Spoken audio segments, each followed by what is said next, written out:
اعوذ باللہ من الشیطان الرجیم واقیموا الصلاة وآتوا الزکاة وارکعوا مع الراکعین، اور قائم کرو تم لوگ نماز کو اور دو زکوٰۃ کو، اور عاجزی کرو عاجزی کرنے والوں کے ساتھ، یا رکوع کرو رکوع کرنے والوں کے ساتھ۔ میرے بھائیوں، ایک بات اچھی طرح یاد رکھے، ایک عبادت بدنی ہے اور ایک عبادت مالی ہے۔ نماز عبادت بدنی ہے اور زکوٰۃ عبادت مالی ہے۔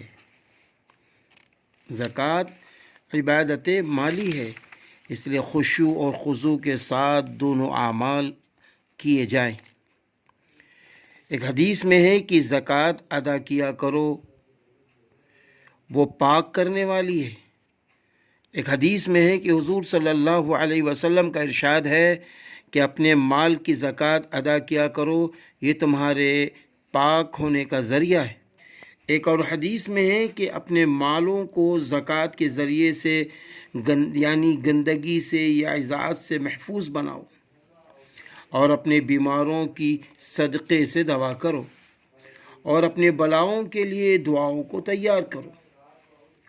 ایک حدیث میں ہے کہ زکوٰۃ کے ذریعے سے اپنے مال کو محفوظ بناؤ، اپنے بیماروں کی صدقے سے دوا کرو، اور بلاؤں کے زوال کے لیے دعا اور عاجزی سے مدد چاہو۔ دعا اور عاجزی سے مدد چاہو۔ حضور اکرم صلی اللہ علیہ وسلم کا ارشاد ہے کہ زکوٰۃ اسلام کا بہت بڑا مضبوط پل ہے۔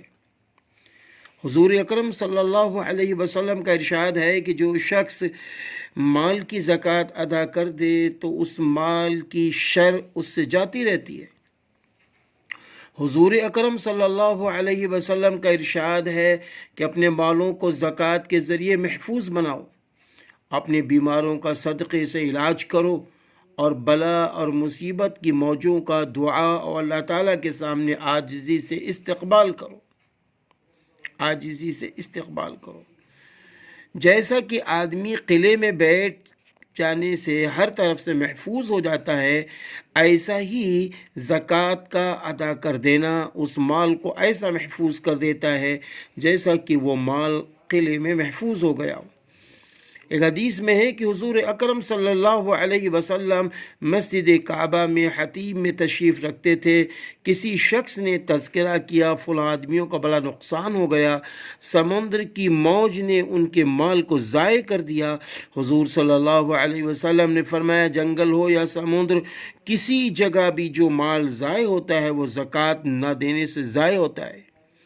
اپنے مالوں کی زکوٰۃ ادا کرنے کے ذریعے حفاظت کیا کرو، اور اپنے بیماروں کی صدقے سے دوا کیا کرو، اور بلاؤں کے نزول کو دعاؤں سے دور کیا کرو۔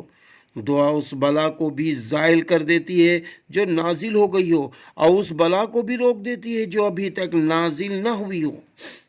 دعا مخ العبادہ، دعا عبادت کا مغز کہا گیا ہے۔ جب اللہ جل شانہ کسی قوم کا بقا چاہتے ہیں تو ان کی بڑھوتری چاہتے ہیں تو اس قوم میں گناہوں سے عفت اور جوانمردی یعنی جود و بخشش عطا فرماتے ہیں، اور جب کسی قوم کو ختم کرنا چاہتے ہیں تو اس میں خیانت پیدا کر دیتے ہیں۔ اللہ حفاظت فرمائے۔